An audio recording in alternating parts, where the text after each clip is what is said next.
बिकरू कांड को लेकर ये बड़ी खबर है। 31 जुलाई को एसआईटी मुख्यमंत्री को सौंपेगी अपनी रिपोर्ट। ये जानकारी आपको दे दें, 31 जुलाई को एसआईटी मुख्यमंत्री को रिपोर्ट अपनी सौंप देगी।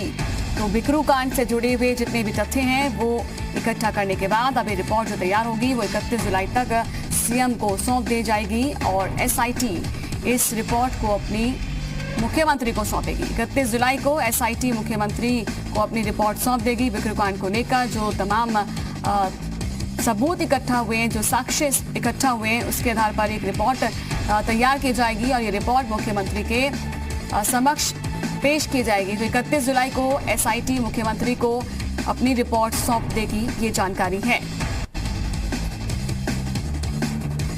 तो बड़ी अपडेट आपको बता दें बिकरू कांड से जुड़ी हुई, और जानकारी ये है कि 31 जुलाई तक एसआईटी अपनी रिपोर्ट सौंप देगी।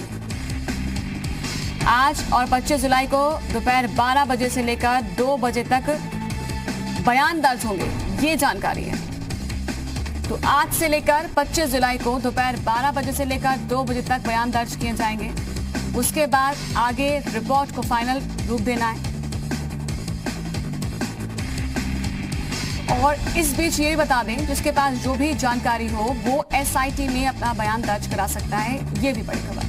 तो बिकरू कांड से जुड़ी आज की बड़ी खबर हम आपको बता रहे हैं। 31 जुलाई को एसआईटी मुख्यमंत्री को रिपोर्ट सौंपेगी और आज से 25 जुलाई को दोपहर 12 बजे से लेकर 2 बजे तक जो भी बयान है वो दर्ज होंगे। जिसको भी जानकारी हो और एसआईटी को वो देना चाहता हो तो दे सकता है, ये बड़ी बात। 31 जुलाई को एसआईटी को मुख्यमंत्री को रिपोर्ट सौंपनी है। तो इस बीच जितने भी बयान हैं उसके आधार पर रिपोर्ट तैयार की जाएगी, जो भी सबूत साक्ष्य हाथ लगे होंगे। और जानकारी यह है कि आज से लेकर 25 तारीख तक जितने भी बयान हैं वो दर्ज कर लिए जाएंगे फाइनल रूप देने के लिए। और फाइनल रिपोर्ट जो है वो सीएम के पास 31 तक पहुंचाई जाएगी। और अभी जानकारी ये है कि बिकरू कांड से जुड़ी हुई बड़ी अपडेट कि 31 जुलाई को एसआईटी अपनी रिपोर्ट सीएम को सौंप देगी।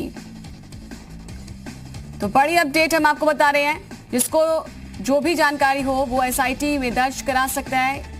बिकरू कांड से जुड़ी आज की बड़ी अपडेट, बड़ी खबर। 31 जुलाई को एसआईटी मुख्यमंत्री को सौंपेगी अपनी रिपोर्ट। आज और 25 जुलाई को दोपहर 12 बजे से लेकर 2 बजे तक अपने बयान दर्ज करा सकते हैं। जो भी लोग आगे आकर इस मसले पर कुछ बोलना चाहते हैं तो वो अपने बयान दर्ज करा सकते हैं, क्योंकि फाइनल रिपोर्ट 31 जुलाई तक करके कंप्लीट एसआईटी वो मुख्यमंत्री को सौंप देगी। तो इस बीच आज और 25 जुलाई को जो भी बयान दर्ज होने हैं वो होंगे, और साथ ही इस दौरान जो भी अपने बयान एसआईटी को देना चाहते हैं, जानकारी जो भी है वो देना चाहते हैं तो एसआईटी को दे सकते हैं। तो जिसको जैसी भी जो जानकारी हो इससे संबंधित वो एसआईटी को जानकारी दे सकते हैं, अपने बयान दर्ज करा सकते हैं। 31 जुलाई को एसआईटी मुख्यमंत्री को इसकी फाइनल रिपोर्ट सौंप देगी।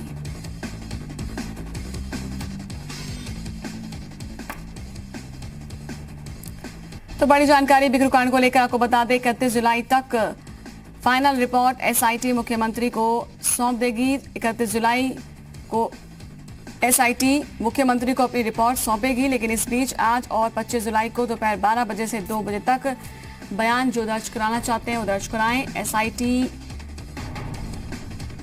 पवन सिंगर हमारे साथ ज्यादा जानकारी के साथ जुड़ चुके हैं। पवन, क्या कुछ जानकारी? 31 जुलाई तक जो है एसआईटी अपनी रिपोर्ट सौंपने जा रही है मुख्यमंत्री को। हाँ, निश्चित तौर पे संजय बोस और रेड्डी जो आईएएस अधिकारी हैं जिनके अंतर्गत ये एसआईटी गठित की गई है, उनसे मेरी बातचीत हुई है। उन्होंने साफ तौर पे कहा है कि उसके लिए एक लखनऊ में भी ऑफिस खोला गया है, एक मेल आईडी जारी किया गया है, एक नंबर जारी किया गया है जो हम दिखा भी रहे हैं। उस नंबर्स के जरिए भी लोग अपनी बातों को रख सकते हैं। उसके अलावा एसआईटी के सामने प्रस्तुत होकर के अपनी बात रख सकते हैं। अगर वो चाहें तो उनकी तमाम जो बातें हैं वो गोपनीय रखी जाएगी, उसके बारे में किसी को जानकारी नहीं दी जाएगी। उसके अलावा जो लोग चाहते हैं कि वो एसआईटी उनके पास जाकर के इस तमाम मामलों की जानकारी ले, वो लोग जाकर के वहां उनसे जानकारी लेंगे, क्योंकि 31 जुलाई को रिपोर्ट मुख्यमंत्री योगी आदित्यनाथ को एसआईटी को सौंपनी है। यानी एसआईटी पूरी जांच करके रिपोर्ट सौंप देगी। उससे पहले तमाम साक्ष्य जो 9 बिंदुओं पे जांच जो सौंपी गई है एसआईटी को, मसलन पूरे घटनाक्रम में किस तरीके से घटना घटित हुआ, कौन कौन से लोग लिप्त थे, पुलिस वालों का क्या रोल था, किस तरीके से उसको इंफॉर्मेशन मिली, उस घटना के बाद किस तरह से कार्रवाई हुई, तमाम इस बातों को लेकर के एसआईटी जांच कर रही है। उन 9 बिंदुओं को लेकर के जांच तेज कर दी है और ये उन्होंने एक बकायदा समय निर्धारित कर दिया है कि 12 से 2 बजे के बीच में कोई भी व्यक्ति आकर के अपनी बात को रख सकता है। अगर उसके पास किसी तरीके से जानकारी हो, या विकास दुबे द्वारा उसको दबाया गया हो, विकास दुबे द्वारा उसको परेशान किया गया हो, विकास दुबे द्वारा कोई साक्ष्य उसके पास हो विकास दुबे के बारे में, वो तमाम बातें वो रख सकता है और बता सकता है। इसके लिए ओपन एक प्लेटफॉर्म दिया गया है कि मेल के द्वारा भी मेल कर सकता है, भेज सकता है। लिहाजा अब ये माना जा रहा है कि जो तेजी है वो जल्द से जल्द इस जांच को पूरा करने में है, क्योंकि मुख्यमंत्री योगी आदित्यनाथ को रिपोर्ट सौंपनी है और उस रिपोर्ट को पुख्ता तौर पे साक्ष्यों के आधार पे प्रूव करने के बाद ही मुख्यमंत्री योगी आदित्यनाथ को सौंपा जा सकता है। लिहाजा एसआईटी ने ये पहल की है। यानी कि ये स्वतंत्र होंगे, लोग जो आना चाहते हैं वो आ सकते हैं और अपने बयान दर्ज करा सकते हैं। तो उसके लिए क्या सिर्फ 2 दिन अभी सुनिश्चित किए गए हैं, आज और 25 तारीख, या इस दौरान कभी भी? नहीं, देखिए अभी फिलहाल 2 दिन की बात एसआईटी ने रखी है। उसके अलावा एसआईटी लोगों से संपर्क कर रही है, यानी जो सदस्य हैं, जो अधिकारी हैं, वो संपर्क करके खुद उनका बयान दर्ज करा रही हैं। ये उन लोगों के लिए बाकायदा मेल आईडी जारी किया गया, उन लोगों के लिए इंफॉर्मेशन दी गई है जो लोग सीधे तौर पे आप अपना आकर के अपना नाम नहीं बताना चाह रहे हैं, या लोग ये ना जाने कि कौन कौन से लोग हैं जो बयान दे रहे हैं या उसके बारे में अपनी बातों को रख रहे हैं, उन लोगों के लिए जारी किया गया है। और उसके साथ ही जो लोग इससे संबंधित है, जिनकी लिस्ट एसआईटी के पास है, जिन लोगों से एसआईटी पहले से ही बातचीत कर रही है, उन लोगों के लिए भी है कि अगर वो लोग अपना समय अगर इस दौरान अगर खाली पाते हैं, समय उनके पास होता है, तो आकर के वो प्रस्तुत करें, अपने जितने उनके पास साक्ष्य हैं, जो बातें हैं वो सामने रखें। उससे पहले एसआईटी उनसे संपर्क कर रही है, एसआईटी उनके पास भी जा सकती है। ये समय खास तौर से इसलिए सार्वजनिक किया गया है ताकि इस टाइम ड्यूरेशन में कोई भी व्यक्ति जो इस मसले को जानता हो, इससे जुड़ा हो, या प्रत्यक्षदर्शी हो, या कहीं से उसके पास इस तरह की पुख्ता इंफॉर्मेशन हो जो एसआईटी को देना चाहता है, वो आकर के एसआईटी के सामने तमाम बातों को रख सकता है। एसआईटी उसका नाम, उसका तमाम जानकारियां गोपनीय रखेगी, लेकिन उस साक्ष्य को रिपोर्ट में पेश करके मुख्यमंत्री योगी आदित्यनाथ को देगी। ठीक है, अभी एक चीज और है, जब ये रिपोर्ट सौंप दी जाएगी तो इसका मतलब वो काला चिट्ठा जो है अब वो खोलेगी एसआईटी, क्योंकि रिपोर्ट के जरिए ही सब कुछ तय हो पाएगा कि कौन कौन इन्वॉल्व था। ये मान लिया अभी?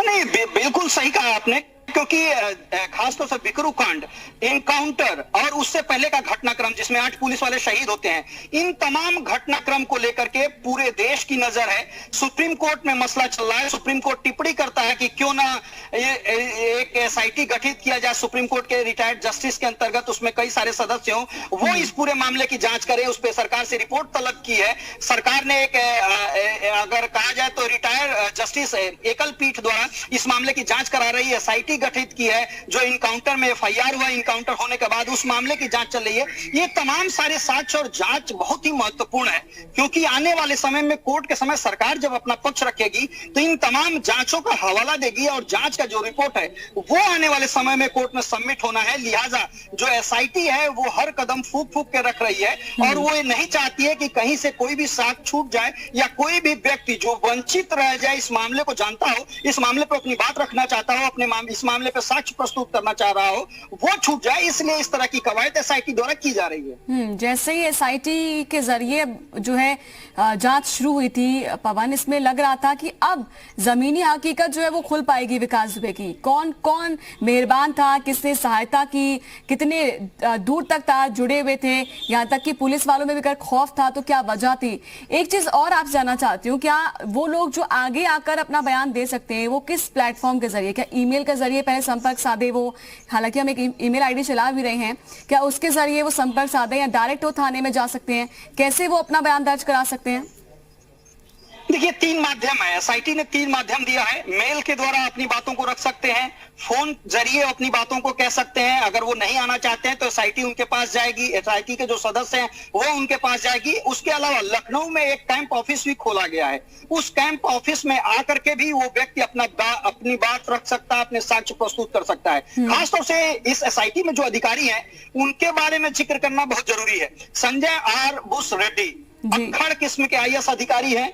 वो शायद ही किसी की बात सुनते हो या किसी की पैरवी मानते हो। इस तरह का उनका परसेप्शन है, उनका नेचर है, काम करने का तरीका है। उसमें डीआईजी और खासतौर से एडीजी रैंक के अधिकारी शामिल किए गए हैं। उन लोगों के बारे में है कि वो अपने काम को बड़ी तत्परता और अच्छे तरीके से करते हैं। वो खासतौर से किसी के प्रभाव में नहीं आते हैं। तो एसआईटी की जांच रिपोर्ट काफी महत्वपूर्ण है। बिल्कुल, नजर आप बनाए रखिएगा पवन, क्योंकि बहुत महत्वपूर्ण ये रिपोर्ट होगी और सीएम तक पहुंचेगी तो इसमें बहुत बड़े खुलासे भी हो सकते हैं। नजर हमारी भी बनी रहेगी। शुक्रिया आपका।